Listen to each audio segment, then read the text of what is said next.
Hello students.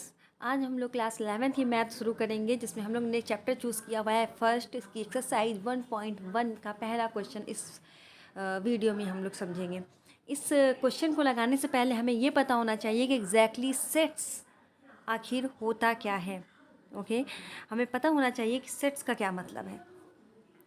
तो sets is a collection of anything. Like अगर हम कह दें कि मेरे पास कई सारी किताबें हैं, मेरे पास मैथ्स की किताब है, साइंस की किताब है ना।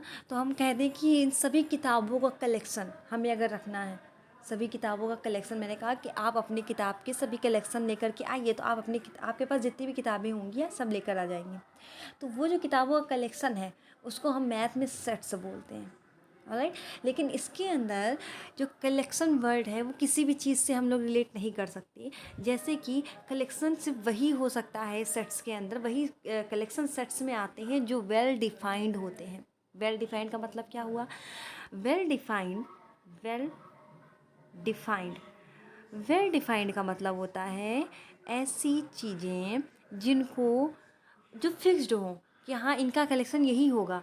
उसको अगर आपने कह दिया कि नहीं ये कलेक्शन, अगर मैंने कह दिया कि 10 की हम 10 नंबर से छोटे जितने भी नेचुरल नंबर्स हैं उनको आपको बताना है, तो आप 1 से लेकर के 10 तक या 9 तक की बताएंगे। 10 से छोटी है तो 9 तक की, और 10 तक है तो 10 को भी ले लेंगे। ओके, तो 1 to 10 हमारा क्या हो जाएगा? ये हमारा हो जाएगा नेचुरल नंबर।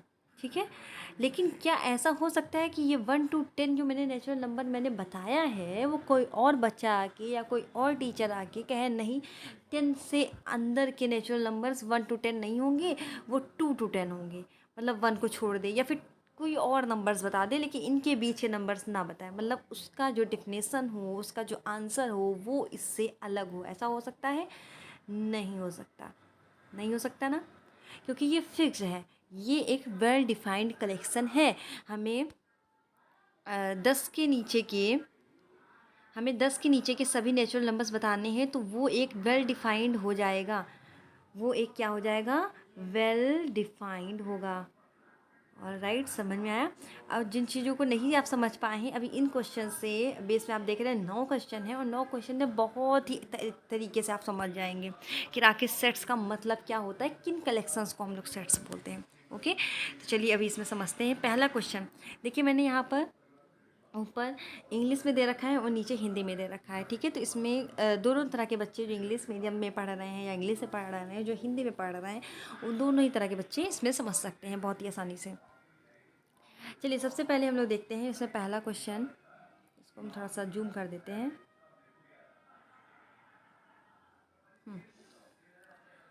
पहला क्वेश्चन हमारा है बताना है। सबसे पहले बात देखते हैं इसे क्या चीज़ हमें बतानी है। हमें सबसे पहले इससे बताना है which of the followings are sets और जस्टिफाई योर आंसर। हमें बताना है कि नीचे दिए हुए क्वेश्चंस में कौन सी चीज़ जो क्वेश्चंस हैं वो सेट्स में आते हैं। ऐसा कौन सा कलेक्शन है? नीचे सब कलेक्शंस दे रखे हैं। ओके, ये सब कलेक्शंस हैं।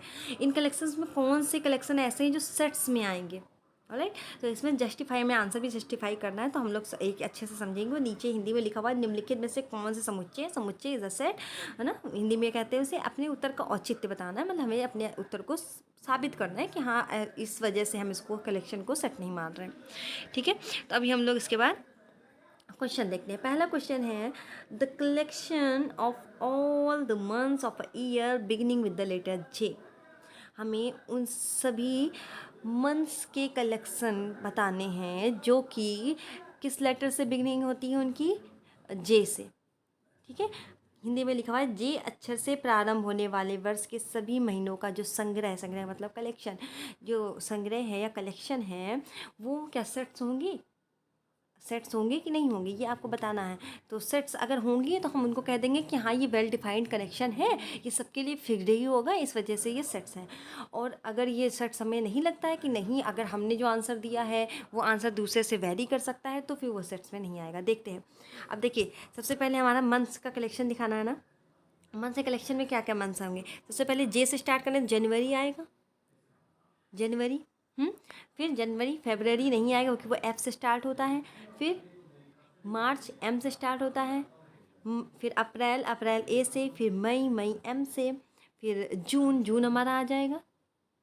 ठीक है, जून आ गया, फिर हमारा स्टार्ट होगा जून, फिर हमारे पास जुलाई आ जाएगा, इसको जून कर लेते हैं, और फिर हमारे पास आ जाएगा जुलाई, फिर अगस्त नहीं, सितंबर नहीं, अक्टूबर नहीं, नवंबर और फिर दिसंबर। तो हमारे पास ये 3 मंथ ऐसे हैं जो कि किससे स्टार्ट होते हैं, जे से स्टार्ट होते हैं।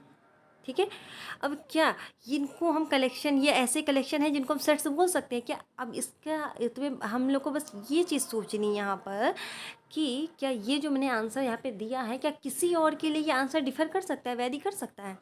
क्या सबके आंसर यही आएंगे?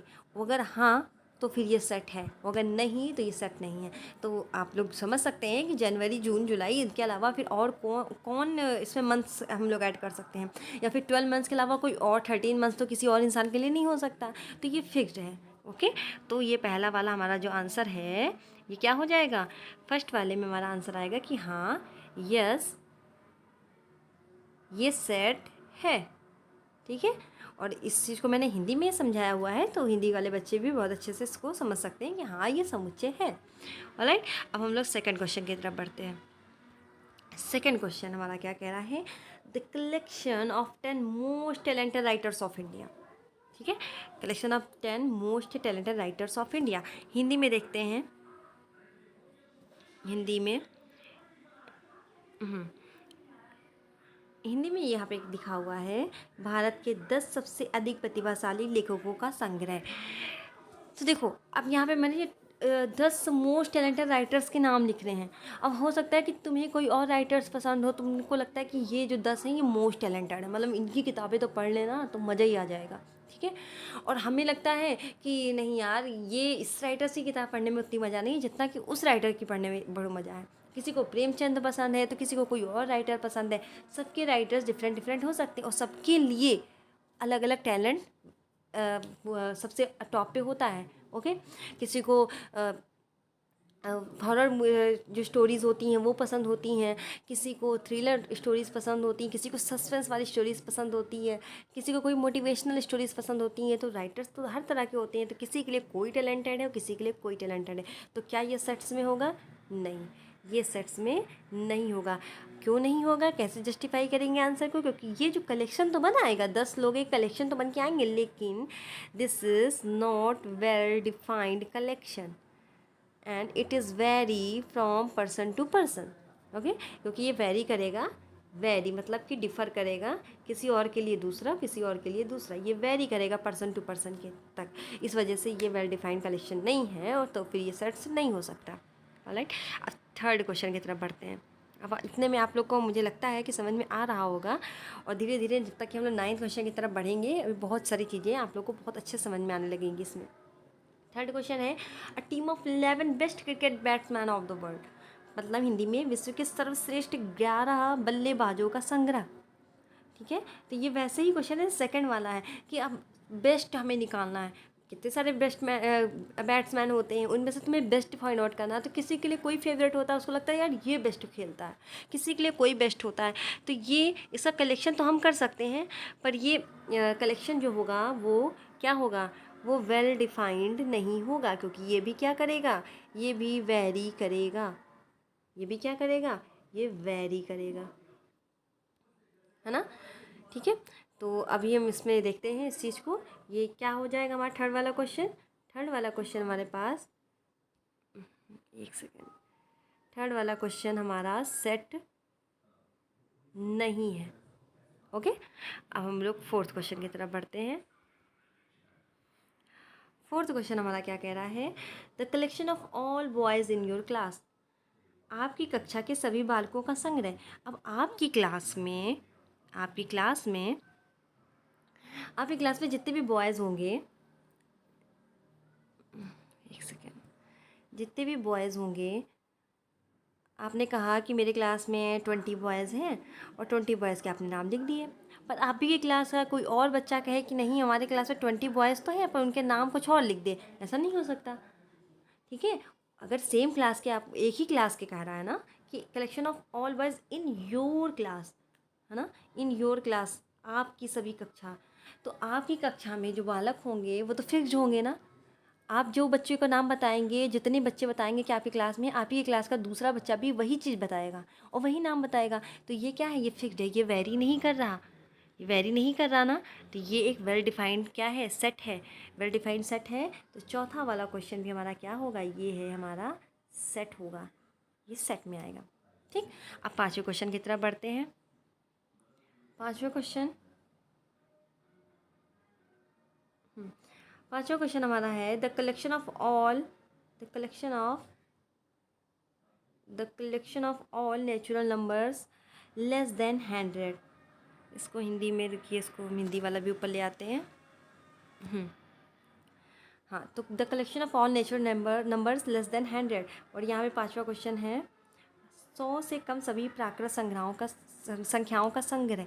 अब देखिए, प्राकृत संख्याएं कौन सी होती हैं, नेचुरल नंबर्स इज, जो नेचुरल नंबर्स होते हैं वो स्टार्ट होते हैं 1 से लेकर के, फिर ये इन्फिनाइट मतलब अनंत तक जाते हैं। जहाँ तक आप 1 से लेके 100, 1000, 10,000, लाख, करोड़, कितने तक की लेके जाइए, लेकिन स्टार्टिंग इनकी कहाँ से होती है, 1 से, है ना।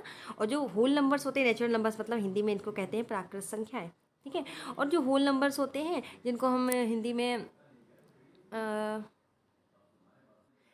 इनको कहते हैं पूर्ण संख्याएं, है ना। जिसको हिंदी में हम लोग पूर्ण संख्या बोलते हैं, वो स्टार्ट होता है 0 से। यही डिफरेंस होता है प्राकृत और पूर्ण संख्या में। वैसे यहाँ पे डिफरेंस नहीं पूछा गया है, मैंने एज अ नॉलेज आप लोग को बता दिया।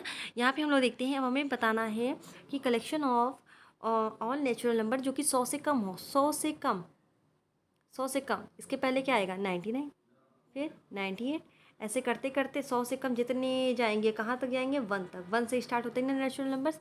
अब क्या किसी और के लिए ये 100 से कम सारे नेचुरल नंबर्स डिफ़र कर सकते हैं। कोई कहे कि नहीं 1 से 99 नहीं होंगे 100 से कम, 1000 से 2000 तक होंगे, ऐसा तो नहीं हो सकता। उसका आंसर गलत हो जाएगा, क्योंकि हमें पता है ये फिक्स है। और जो चीज़ फिक्स है वो कलेक्शन क्या हो जाएगा, सेट हो जाएगा। तो ये चीज़ क्या हो जाएगी हमारी, ये हमारी हो गई सेट। तो हमारा फिफ्थ क्वेश्चन भी किस आंसर में आएगा, सेट में। और इसका आंसर हम लोग कैसे जस्टिफाई करेंगे, ये एक वेल डिफाइंड कलेक्शन है जो कि पर्सन टू पर्सन वेरी नहीं करता। ऑलराइट, चलिए अभी हम लोग छठे क्वेश्चन की तरफ बढ़ते हैं। और छठा क्वेश्चन है a collection of novels written by the writer Munshi Premchand, लेखक प्रेमचंद्र द्वारा लिखित उपन्यासों का संग्रह। अब देखिए, मुंशी प्रेमचंद्र ने जितनी भी किताबें लिखी हैं उन किताबों का कलेक्शन। हमने कह दिया कि हाँ इन्होंने पहली किताब, दूसरी किताब, ऐसे करके इनकी सारी किताबों के नाम हम लोग ने बताना शुरू किया कि हाँ इन्होंने ये लिखा, इन्होंने लिखा, सारी किताबें लेकर आए और बताया कि इन्होंने ये किताबें लिख रखी हैं। क्या कोई और आकर के ये कह सकता है मैंने ये आंसर दिया, और कोई और आए वो कहे कि नहीं मुंशी प्रेमचंद्र ने तो कोई दूसरी किताब लिख रखी है और जो दूसरे राइटर की है उसको भी इसमें कलेक्ट कर ले, कहे कि नहीं इन्होंने लिखी है, ऐसा नहीं हो सकता ना। ये फिक्स्ड है, मुंशी प्रेमचंद ने जो किताबें लिखी हैं वो फिक्स हो गई कि हाँ इन्होंने ही लिखी हैं। वो कोई और इंसान आके उसको चेंज नहीं कर सकता कि उनकी लिखी किताब को कह दे कि नहीं इन्होंने नहीं लिखा, या फिर दूसरे की लिखी किताब को कह दे कि मुंशी प्रेमचंद ने लिखा। अगर वो ऐसा कह रहा है तो वो गलत कह रहा है, ठीक है। तो ये चीज़ क्या है, ये फिक्स है। और क्योंकि ये फिक्स है तो इनके जो कलेक्शंस होंगे वो क्या होंगे, सेट्स होंगे, क्योंकि ये वेल डिफाइंड है, इनको कोई चेंज नहीं कर सकता। वो अच्छी तरीके से लगा के इनको हम डिफाइन कर सकते हैं।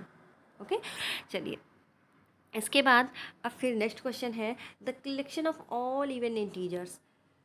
हिंदी में कहें सभी सम पूर्णांकों का संग्रह। अगर हम सभी सम पूर्णांकों का संग्रह देने लगे, सम का मतलब होता है, या फिर इवन इंटीजर्स का मतलब होता है ऐसे नंबर्स जो 2 से डिवाइड हो जाएं, ऐसे नंबर जो किससे डिवाइड हो जाएं, 2 से डिवाइड हो जाएं, ठीक है। जैसे कि 2, 4, 6, बट 2 की टेबल में जो भी आएंगे वो सब 2 से डिवाइड होंगे, ठीक है। और उसके बाद भी 14, 16, फिर उधर जितने भी 2 से डिवाइड हम कर सकते हैं वो सब इवन नंबर में आते हैं। इतना पता होगा आप लोगों को, छोटी क्लासेस में आप लोगों ने पढ़ रखा होगा। ओके, तो यहाँ पे भी हम देखते हैं, इस क्वेश्चन को हम हाईलाइट कर दे रहे हैं, सभी सम पूर्णांकों का संग्रह। अभी हम यहाँ पे देखते हैं collection of all even integers है ना, तो ये इवन इंटीजर्स सबके लिए सेम होगा। अगर मैंने कहा 2, 4, 6 और ऐसे करते करते, क्योंकि सभी का कहे तो एंड तक, ये इन्फिनाइट तक जाएगा, अनंत तक जाएगा, सारे इवन इंटीजर्स तक लेके जाना है। तो सबके लिए, क्योंकि यहाँ पे ऑल लिख रखा है, ऑल लिख रखा है ना, सभी, और सभी में तो ये सारे आएंगे ही ना। अगर कोई बच्चा आए और कहे नहीं ये नहीं आएगा, 2 इसमें नहीं आएगा या 4 इसमें नहीं आएगा, हम 6 से स्टार्ट करेंगे, तो फिर वो गलत कह रहा है ना, क्योंकि उसमें ऑल इवन इंटीजर्स लिख रखा है, तो ऑल में ये दोनों भी आएंगे, मतलब ये फिक्स्ड है, इसके आंसर क्या है, फिक्स हैं।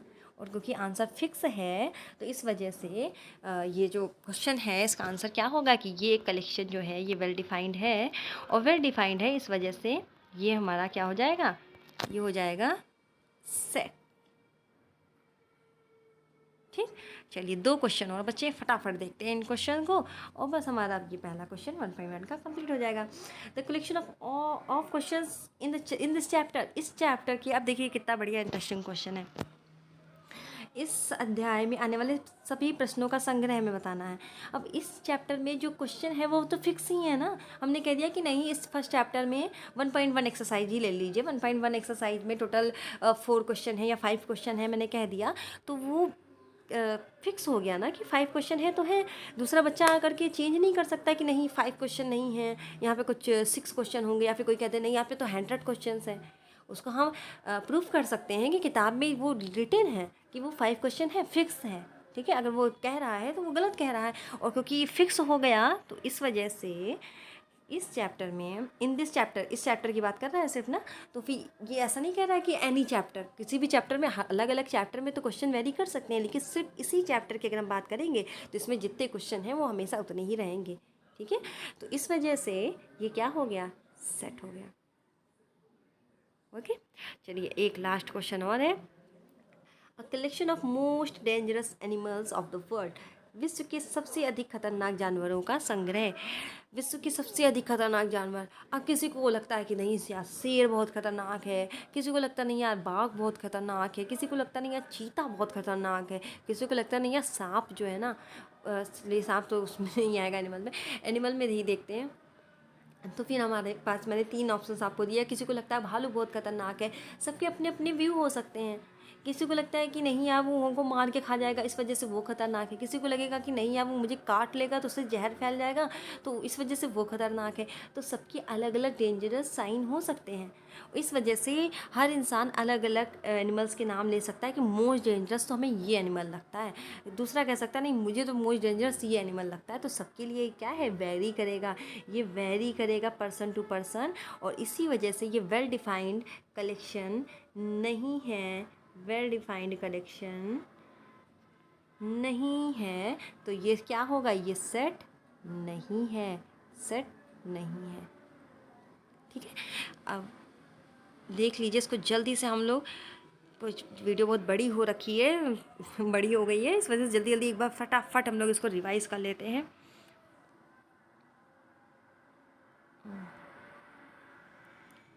देखिए पहला क्वेश्चन था the collection of all months of a year beginning with the letter J, J से हमने स्टार्ट करना है तो वो फिक्स होगा कि हाँ जैसे स्टार्ट होने वाले यही मंथ होंगे, तो इस वजह से ये सेट था। The collection of 10 most talented writers of India, most talented writer, सबके लिए अलग अलग टैलेंटेड राइटर्स हो सकते हैं, तो इस वजह से फिक्स नहीं, तो ये सेट नहीं होगा। Third question is a team of 11 best cricket batsman of the world, team हमें बनानी हो, उसमें से बेस्ट बैट्समैन निकालना है, तो सबके लिए अलग अलग बैट्समैन जो हैं वो बेस्ट हो सकते हैं, तो इस वजह से ये भी वेरी करेगा पर्सन टू पर्सन, तो ये सेट नहीं होगा। The collection of all boys in your class, हमारे क्लास में जो भी बॉयज़ हैं उनका कलेक्शन बताना, तो ये फिक्स ही होगा। आपकी क्लास के जो बॉयज़ हैं उनको चेंज नहीं हो सकते, वो फिक्स ही रहेंगे। The collection of all natural numbers less than 100, less than 100 जितने भी नंबर्स हैं, जितने भी नेचुरल नंबर्स उनका कलेक्शन बताना है, तो वो फिक्स होगा, ये सेट है। Collection of novel written by the writer Munshi Premchand, Munshi Premchand ने जो नॉवल लिख रखी हैं वो फिक्स हो गई हैं और अब उनको कोई चेंज नहीं कर सकता, तो इस वजह से ये वेल डिफाइंड कलेक्शन है और ये सेट में आएगा। The collection of all even integers, जितने भी इवन इंटीजर्स हैं वो फिक्स्ड हैं कि हाँ वही इवन इंटीजर्स में आते हैं, वही नंबर होंगे जो इवन इंटीजर्स में होंगे, तो वो वेल डिफाइंड है, ये सेट होगा। The collection of questions in this chapter, इस चैप्टर में जितने भी क्वेश्चंस हैं वो फिक्स्ड हैं कि हाँ इतने क्वेश्चन होंगे, आप जितने क्वेश्चन पढ़ रहे हैं दूसरा बच्चा भी उतने ही क्वेश्चन पढ़ रहा है इसी चैप्टर के, तो इस वजह से ये फिक्स है, ये वेरी नहीं कर रहा पर्सन टू पर्सन, तो इस वजह से ये सेट है। A collection of most dangerous animals of the world, इस वर्ल्ड के जो एनिमल्स हैं उनमें से मोस्ट डेंजरस कौन सा है, ये हर पर्सन के लिए अलग अलग हो सकता है, इस वजह से ये वेल डिफाइंड नहीं है। कोई दूसरा बना सकता है सेट इसके लिए और कोई दूसरा सेट बना सकता है, तो इस वजह से ये सेट में आएगा ही नहीं, जो फिक्स नहीं होता वो सेट नहीं होता, वो कलेक्शन में ही रह जाता है। ओके, तो अगर आप लोग को ये वीडियो अच्छी लगी हो, आप लोग को क्वेश्चंस इनफैक्ट समझ में आए हों अच्छे से, तो आप लोग ज़रूर अपने रिव्यू जो है वो कमेंट में हमें ज़रूर बताइएगा कि कैसे, और कोई भी दिक्कत हो, कोई भी क्वेश्चंस में कोई भी क्वेरी हो तो वो आप लोग पूछ सकते हैं। Thank you for watching this.